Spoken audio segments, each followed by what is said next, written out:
साल 1858 जब ब्रिटिश सरकार के द्वारा चार्टर अधिनियम पारित किया जाता है। इस अधिनियम के द्वारा भारत में ईस्ट इंडिया कंपनी के शासन को समाप्त कर दिया जाता है, यानी ईस्ट इंडिया कंपनी अब से भारत में केवल ट्रेडिंग कंपनी के रूप में कार्य करेगी और भारत में शासन चलाने के लिए ब्रिटिश सरकार के द्वारा राज्य सचिव का पद बना दिया जाता है और गवर्नर जनरल का नाम बदलकर वाइसरॉय कर दिया जाता है। साल 1895 का स्वराज विधेयक, जिसमें बाल गंगाधर तिलक द्वारा सर्वप्रथम संविधान की मांग की जाती है। साल 1909 का भारत शासन अधिनियम, जिसे मार्ले मिंटो सुधार अधिनियम भी कहा जाता है, क्योंकि इस समय भारत के राज्य सचिव मार्ले और वाइसरॉय लॉर्ड मिंटो थे।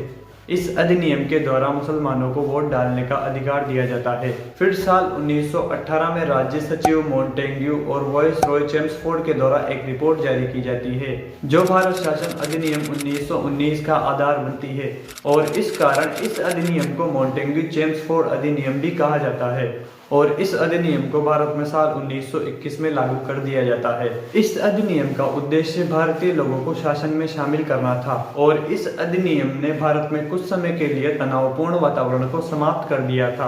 फिर साल 1935 में एक अधिनियम पारित किया जाता है। यह अधिनियम बहुत लंबा और बहुत बड़ा अधिनियम था, इस कारण इस अधिनियम को दो भागों में बांट दिया जाता है। पहला भारत सरकार अधिनियम 1935, जिसमें 321 धाराएं और 10 अनुसूचियां थी, और दूसरा बर्मा सरकार अधिनियम 1935, जिसमें 159 धाराएं और 6 अनुसूचियां थी।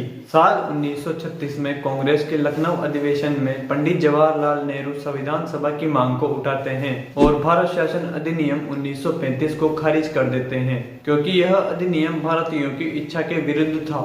फिर 1939 में राजगोपालाचारी के द्वारा भी संविधान सभा की मांग को उठाया जाता है। इसके बाद साल 1940 में अंग्रेजों के द्वारा संविधान सभा की मांग को स्वीकार कर लिया जाता है, क्योंकि इस समय द्वितीय विश्व युद्ध की शुरुआत हो चुकी है और अंग्रेज भारतीयों को भी इसमें शामिल करना चाहते हैं, इसलिए यह संविधान सभा की मांग को मान लेते हैं। लेकिन जब तक भारत का संविधान बनकर तैयार नहीं हो जाता, तब तक भारत का शासन भारत शासन अधिनियम 1935 के अनुसार चलेगा। द्वितीय विश्व युद्ध के बाद जुलाई 1945 में ब्रिटेन में एक नई सरकार बनती है, जिसके द्वारा भारत के संबंध में अपनी एक नई नीति की घोषणा की जाती है और संविधान निर्माण करने वाली समिति बनाने का निर्णय लिया जाता है। इसके लिए ब्रिटेन के प्रधानमंत्री क्लीमेंट एटली ने कैबिनेट के 3 मंत्री लॉरेंस क्रिप्स और अलेक्जेंडर को भारत भेजा। इन मंत्रियों को कैबिनेट मिशन का नाम दिया जाता है। नवंबर 1946 में कैबिनेट मिशन के सुझावों पर संविधान सभा का गठन किया जाता है। संविधान सभा की पहली बैठक 9 दिसंबर 1946 को होती है और इसकी दूसरी बैठक 2 दिन बाद 11 दिसंबर 1946 को की जाती है। फिर अगले 2 दिन के बाद 13 दिसंबर 1946 को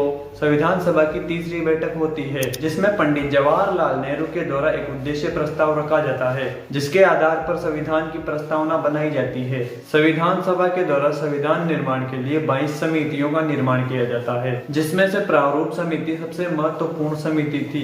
डॉक्टर भीमराव अंबेडकर इस समिति के अध्यक्ष थे। फरवरी 1948 को प्रारूप समिति अपनी रिपोर्ट संविधान सभा के सामने पेश करती है, जिसमें 315 अनुच्छेद और 8 अनुसूचियां थी। नवंबर 1948 से लेकर अक्टूबर 1949 तक प्रारूप समिति की इस रिपोर्ट पर संविधान सभा द्वारा एक अनुच्छेद पर विचार विमर्श किया गया। इस काम को करने के लिए संविधान सभा को लगभग 10 से 11 महीनों का समय लग गया और 26 नवंबर 1949 के दिन संविधान सभा के अध्यक्ष डॉक्टर राजेंद्र प्रसाद और इनके सदस्यों के द्वारा प्रारूप समिति की इस रिपोर्ट पर साइन कर दिए जाते हैं और 26 नवंबर 1949 के दिन संविधान बनकर तैयार हो जाता है। इसलिए 26 नवंबर के दिन संविधान दिवस मनाया जाता है। 24 जनवरी 1950 के दिन संविधान सभा की अंतिम बैठक होती है, जिसमें डॉक्टर राजेंद्र प्रसाद को देश का राष्ट्रपति चुना जाता है और 26 जनवरी 1950 के दिन संविधान को लागू कर दिया जाता है